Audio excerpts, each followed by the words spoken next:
Hi, this is Marcus K. Dowling. I'm a journalist and I'm a contributor with the Washington Informer Bridge. And it's an honor and a privilege and a pleasure to be here today for our State of the Black Millennial 2020 conversation that we're having all October with Bridge TV. And today I'll be speaking to two people I've known for, probably a decade. Kevin Hallums and Ian Callender are two vaunted veterans of nightlife, entertainment, and social justice issues in the DC metropolitan area. And they are working with the Sandlot Project currently in Southeast and Northwest Washington, D.C. very soon. I'm glad to have them on today. Lafayette, if you could pull them in, I wanted to have a conversation with them in regards to, the present and the future of Washington, D.C. How's it going, guys? Good. How are you? Wonderful. I can't complain. Just I'm living and breathing. So those are the goals right now, right? Nice. Absolutely. Yeah. So we're talking about the Sandlot first. I want to get you guys your thoughts about reopening this project and expanding it in 2020 and 2021. Well, it's kind of a weird way to intro it because we didn't even really know we would be here, due to COVID and really just, the executive order from the mayor from March of this year. We were looking forward to our second season at our Southwest location, 1800 Half Street. And I mean, we came out the gate guns blazing with, a partnership with the XFL, at Alley Field, DC Defenders. We were doing their tailgate. DC United. DC United's tailgates. So we were flying, and then we kind of just had to hit the pause button. So without really knowing where we would land, we just started kind of trying to identify locations and working with other developers, and then MRP, James Murphy specifically, said, hey, look, we're building this interim park at our new project. Right across the other side of the Frederick Douglass Memorial Bridge, maybe this might be a suitable solution. And, I immediately just went into go mode and did everything in our capacity to try to make the, economics work, and more specifically, just the partnership with the developer. And here we are now, 71 Potomac Avenue Southeast. Outstanding. So for both of you guys, the thing that I think that most people aren't aware of necessarily when they look at, your careers, is that you guys elevate the level of importance and type of work that you do consistently, from, like working in events to birthing events to working with brands and then elevating the brands that you're working with to now you're working with a whole different style of project that's an all-encompassing thing. So what motivates you guys as far as your thoughts about how you motivate yourself to achieve at a different level every time? I think that the things that we've done in the past, I think that where we are now is just really evolution. Everything that you just named is kind of what Sandlot encompasses. It's all of those things kind of just combined into one. And I think that we continue just to motivate each other. A lot of people don't know that Ian and we've been friends for 30 years. So before nightlife and I didn't know that. Yeah. So like before all of this stuff, got started, we met in church and we started playing basketball with each other. So playing for the same position. So it was just a constant, thing since we've been young. It's always, looking out for each other and always pushing each other to the next level. So yeah. I think that's the foundation of our relationship. And that's kind of, what pushes, I know for me, that's what pushes me every day. Right. And so Ian, as far as for you? Yeah. And really, for me, it's, I came into this industry,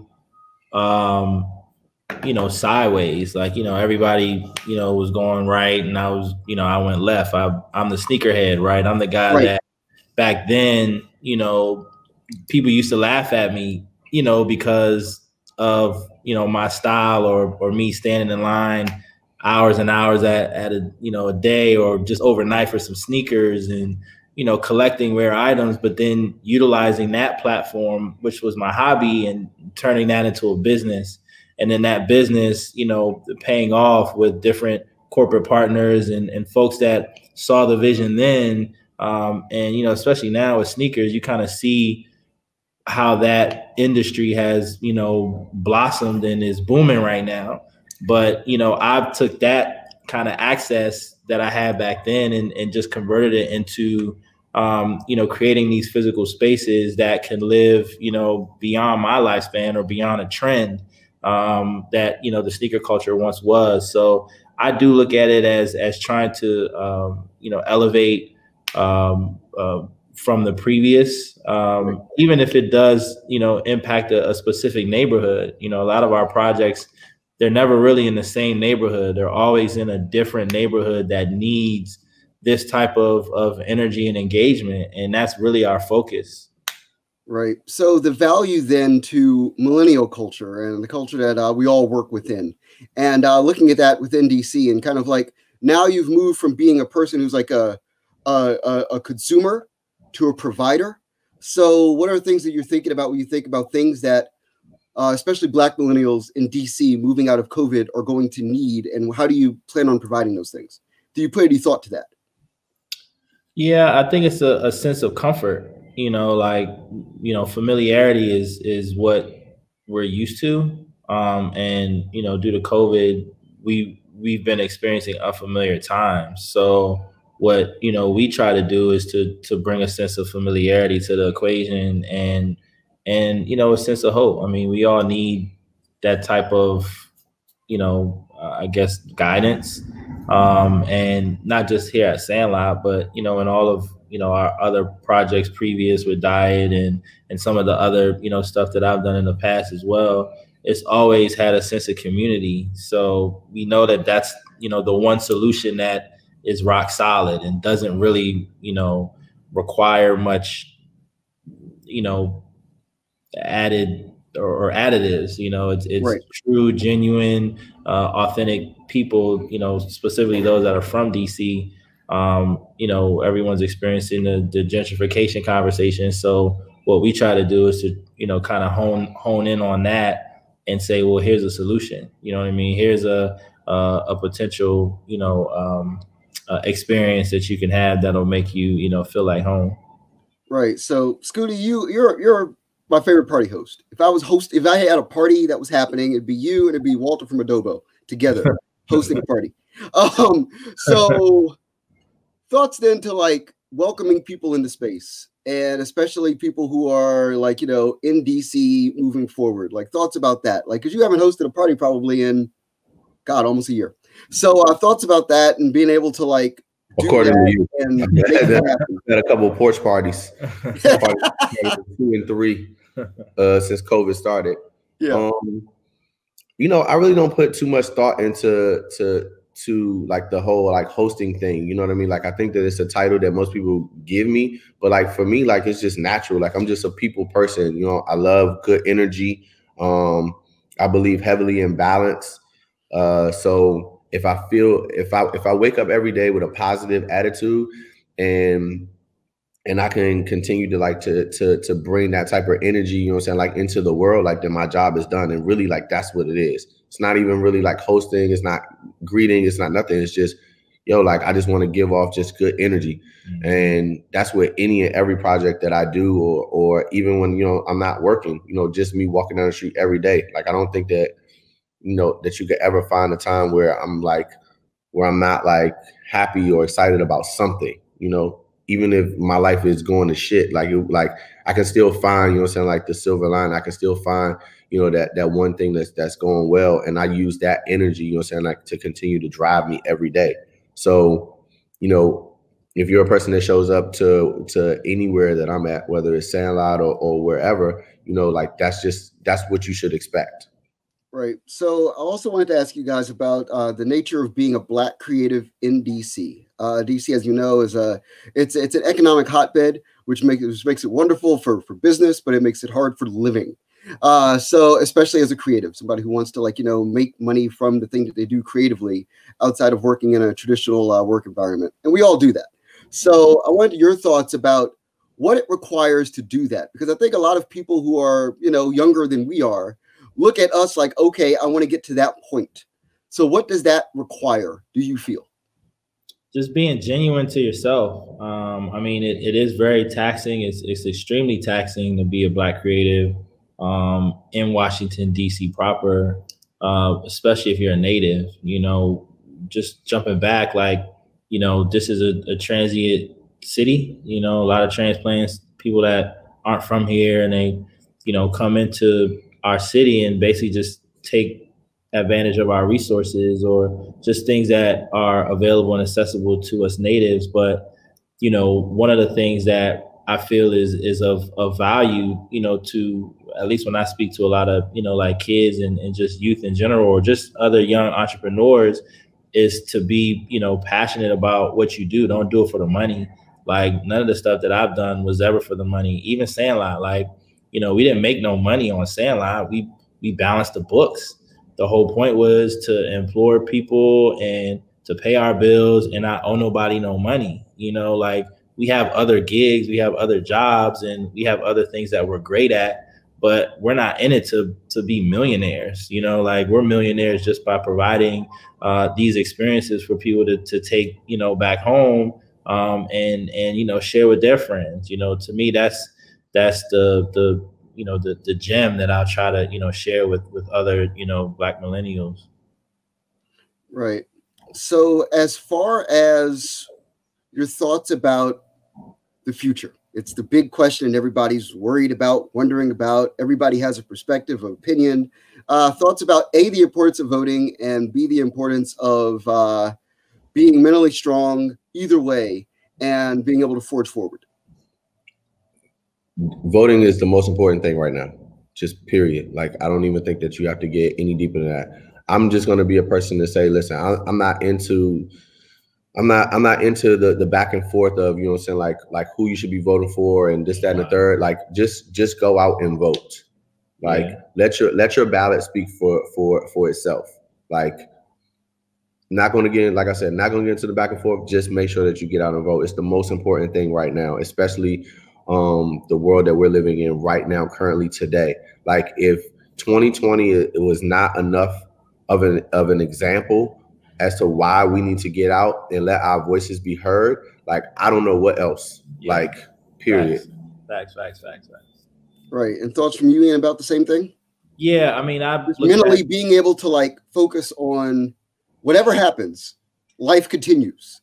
Yeah, so yeah. No, I mean, that's you know, I remember, I want to say it was 2004 election. I was working for Department of Defense doing information assurance, and a Black owner of a consulting company, Charles Davis, had a concept called Ride to Vote, and he literally just hired a bunch of limos to go into lower, you know, income areas and said, look, I'll take you from point A to the polls and back. And then I feel like every season there's a new initiative. You know, Diddy had his Vote or Die, and then just other campaigns and things that kind of boiled over. So when I think about the importance of voting and what that means, and mind you, that was pre-social media, right? So there was no Twitter, there was no Instagram. And to me, that showed how important it was then.